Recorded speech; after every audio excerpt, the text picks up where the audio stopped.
शाम का वक्त था। कॉलेज के हॉस्टल में हलचल धीरे धीरे खत्म हो रही थी।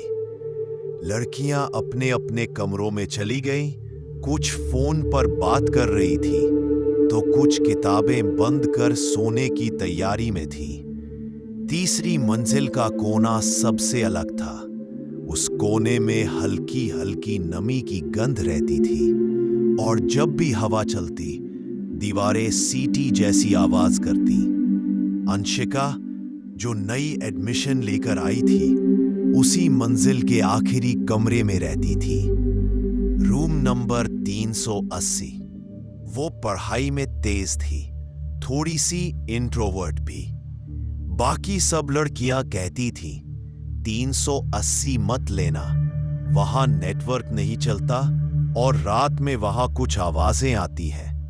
लेकिन अंशिका ने मजाक में कहा था, आवाजें आए तो सुन लूंगी, डरती नहीं मैं। रात के करीब 11 बजे, जब पूरा हॉस्टल सो चुका था, अंशिका अपने लैपटॉप पर असाइनमेंट टाइप कर रही थी। कमरे में सिर्फ एक टेबल लैंप जल रहा था। बाहर हवा जोरों से चल रही थी और खिड़की बार बार टक टक कर रही थी। उसने दरवाजा खोला।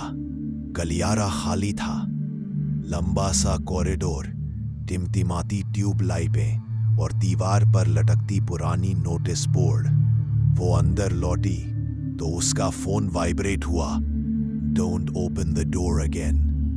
भेजने वाला अननोन। अंशिका चौंक गई। वो फोन रखकर पानी लेने गई, लेकिन पीछे से अचानक उसकी कुर्सी अपने आप हिली।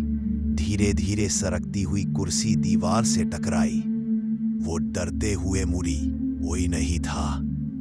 वो लैपटॉप के पास आई तो स्क्रीन पर अपने आप एक विंडो खुली। Room 306 recording.mp4। वो धीरे से प्ले करती है। स्क्रीन पर वही कमरा दिखता है, वही बिस्तर, वही दीवारें, लेकिन बिस्तर पर एक लड़की बैठी थी, गले में नीला निशान, और उसकी आवाज आई, don't stay here after midnight. Laptop अपने आप बंद हो गया। अंशिका का दिल जोर जोर से धड़कने लगा। वो लाइट बंद कर सोने की कोशिश करती है, पर अगली सुबह वो उठी तो थकी हुई थी। रात जैसे कभी खत्म ही नहीं हुई थी। उसकी रूममेट रिया ने पूछा, क्या हुआ, तू ठीक है? अंशिका ने पूरी बात बताई। फोन का मैसेज, रिकॉर्डिंग और वो अजीब लड़की। रिया ने हंसते हुए कहा, तू डरपोक बन गई है, चल क्लास चले। दिन में सब कुछ सामान्य था, लेकिन रात फिर आने लगी। 12 बजे के करीब अचानक बाथरूम से पानी की आवाज आने लगी। रिया उठी और देखा शॉवर अपने आप चालू था।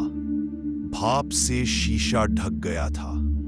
रिया ने शीशे को पोंछा और वहां उभरा, लीव 306। वो चीखी और बाहर भागी। वार्डन आई। उसने कहा, शायद भाप में कुछ लिखा दिख गया होगा, पर दोनों के मन में डर बैठ चुका था। उस रात दोनों ने दरवाजा लॉक करके कैमरा ऑन रखा। अंशिका ने कहा, अगर कुछ हुआ तो रिकॉर्डिंग में दिख गया होगा। करीब 2 बजे रात को कमरे में हल्की सरसराहट हुई। बिस्तर के नीचे कुछ हिला और कैमरे की स्क्रीन पर अचानक एक धुंधली आकृति आई जो धीरे धीरे दीवार की तरफ बढ़ी। और अब अंशिका के मन में डर से ज्यादा सवाल थे। वो जानना चाहती थी कि रूम 330 में आखिर ऐसा क्या है जो बार बार किसी को अपने अंदर खींच लेता है। सुबह होते ही वो कॉलेज की लाइब्रेरी गई। वहां पुरानी फाइलों में उसे एक पुराना रजिस्टर मिला जिसमें हॉस्टल के पिछले सालों का रिकॉर्ड था। पन्ने पलटते पलटते उसकी नजर एक एंट्री पर रुकी। नाम नेहा मिश्रा, कमरा 306, मौत अप्रैल रात 2-3 बजे, कारण आत्महत्या, केस क्लोज्ड। अंशिका के रोंगटे खड़े हो गए। उसके ठीक नीचे लाल स्याही से लिखा था, मृत्यु से पहले उसने कहा था वो मुझे जाने नहीं देगा। वो फाइल लेकर वार्डन के पास पहुंची, पर वार्डन ने डांटते हुए कहा, पुरानी बातें खोदने की जरूरत नहीं है, जो चला गया उसे चैन से रहने दो। लेकिन अंशिका को अब चैन नहीं था। उसे रात का सच जानना ही था। रात को उसने अपनी रूम में रात के 12 बजे कमरे की लाइट अपने आप झपकी और बुझ गई। चारों तरफ सन्नाटा, बस पंखे की आवाज। अचानक खिड़की खुली और ठंडी हवा का झोंका अंदर आया। दराज अपने आप खुली और अंदर से एक पुराना हेयर ब्रश गिरा। ब्रश के नीचे एक छोटा नोट था, अगर ये पढ़ रही हो तो मैं अभी भी यहीं हूं। रिया कांपते हुए बोली, ये किसका है? अंशिका ने कहा, नेहा मिश्रा का। अचानक दीवार पर परछाई उभरने लगी। धीरे धीरे वो एक लड़की की आकृति में बदल गई। भीगे बाल, गले में रस्सी का निशान और आंखों से टपकता पानी। उसने कहा, तुमने मेरा कमरा लिया, अब ये तुम्हारा नहीं रहा। अंशिका ने कांपते हुए कहा, तुम क्या चाहती हो? पर जवाब नहीं मिला। बस दरवाजा अपने आप बंद हो गया। रिया डर के मारे चीख उठी और अंधेरे में गायब हो गई। सुबह जब सब लड़कियां कमरे की तरफ दौड़ी, 7:30 का दरवाजा अंदर से बंद था। जब खोला गया तब हॉस्टल में खामोशी छा गई थी।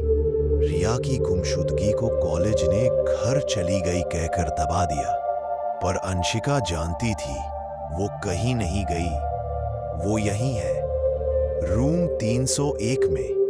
रात को वार्डन ने कहा, अंशिका तू नीचे वाले रूम में चली जा। लेकिन जब वो सामान पैक करने लगी, दरवाजा अपने आप लॉक हो गया। खिड़की से ठंडी हवा चलने लगी। कमरे का टेम्परेचर गिरता चला गया और दीवार पर किसी ने उंगलियों से लिखा, अब देर हो चुकी है। वो डर के मारे बिस्तर पर बैठ गई। तभी लैपटॉप अपने आप ऑन हुआ।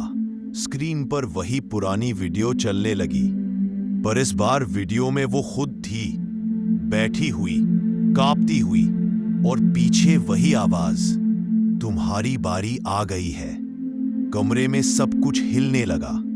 अलमारी अपने आप खुली, किताबें गिरने लगी, पंखा तेज घूमने लगा और खिड़की से काले बालों का गुच्छा अंदर गिरा।